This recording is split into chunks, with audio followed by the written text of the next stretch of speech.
So I'm here with Jay Ashcroft, Secretary of State, running for governor of Missouri, and we've got a couple of questions. So Jay, as governor, how do you feel about foreign interests buying Missouri farmland? I don't think it's a good thing. And I actually was a partial writer of the language of both Senate Bill 55 and House Bill 903. Senate Bill 55 would have prohibited any purchase of our agricultural or otherwise land, not just farmland, by foreign entities, foreign governments or the like. Unfortunately, the Senate refused to let it out of committee. I then worked on House Bill 903 with Representative Hafner. That was a scaled back bill that would have reduced the amount of our land, agricultural land that could be purchased by foreigners, would have cut it in half. And it also would have specifically said that China, Russia, and several other countries like that would not be allowed to buy any land in our country or in our state. We got that passed out of the House, but unfortunately in the Senate they actually amended that, and they amended it to allow any foreign government to buy any land they want in our state. It's really tragic. Unfortunately, both the lieutenant governor and the senator running against me have voted to sell our land to China. So you would work to change that? Yes, I already have worked on that, and I would make sure that that was on my desk early in the session. What do you think about Governor Parsons sending National Guard troops to help in Texas? I'm glad he did it. I wish it would have happened sooner. I think that it was incumbent upon every governor to declare an invasion because the United States Constitution requires the federal government to protect states from invasion.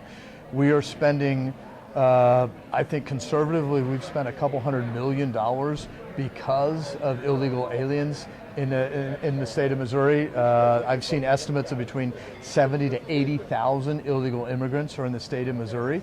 That's 2 House districts. That's problematic. Texas is geographically a border state, but every state is affected by the border. As governor, the first thing I would do, and I will do, is I'm going to declare an invasion. I'm then going to call the governor of Texas, Governor Abbott, and say, what can we do to help you? Because he's on the front lines. And then thirdly, I'm going to make sure that our state is not providing any subsidies or welfare, if you will, to individuals that are illegally here. And as an attorney, just got back from the United States Supreme Court about 3 weeks ago, I will be fighting not only to protect our taxpayer dollars, but in the courts to stop the abomination that is the federal government's border security, if you will. As an attorney, how do you feel about the state removing district attorneys who aren't doing their job? I think it's something that right now we don't really have the ability to do, but we as a state need to make sure that prosecuting attorneys are doing their job. I actually worked with the Sheriff's Association and the Prosecutors Association on a bill that would make sure that anytime a prosecutor wasn't doing their job, at the very least a special prosecutor could be prosecuted. I worked with Lane Roberts on that bill. The Prosecutors Association actually agreed with the process because we kept it out of going to some statewide official that might be using it for political purposes and said, how do we make sure that criminals are actually prosecuted? Right now in this state, if a prosecutor commits a crime in their own jurisdiction that's a state level crime, there's no one with the authority to prosecute them unless they allow it. That's wrong, and I've worked with that legislation, and I will make sure that gets done.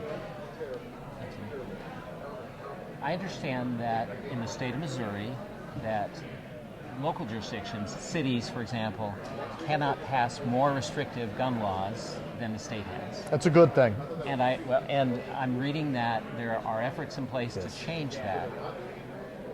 How would you approach that? I don't agree with their ability to do that. I believe the Second Amendment is pretty clear. The right to bear arms, keep and bear arms, shall not be infringed. The only thing you do by taking weapons protection away from law-abiding citizens is you make them more defenseless when criminals prey on them. Criminals don't care if it's against the law. By definition, they are criminals. They break the law. Look, we need to make sure that every Missouri citizen that wants has the ability to defend themselves if they're ever in that situation. I appreciate law enforcement in Missouri, but as everyone knows, when seconds count, it could be minutes before the police are there.